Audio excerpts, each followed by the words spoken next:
যেখানে নিজেদের জালে বল জড়ায় এবং ম্যাচটা জিতে যায়। 1994 সালে ক্যারিবিয়ান কাপে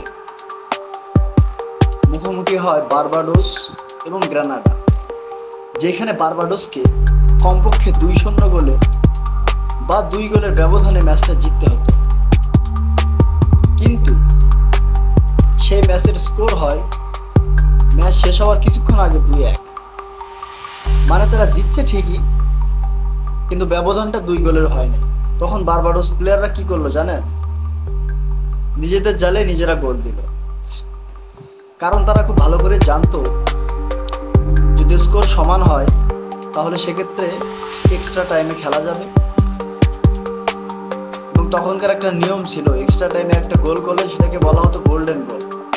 অর্থাৎ একটা গোল করলে সেটাকে 2টা গোলে কাউন্ট করা হতো, এবং তাদের পরিকল্পনা মতো তারা এক্সট্রা টাইমে একটি গোল দিয়ে তারা পুরো ম্যাচই ঘুরিয়ে দেয়।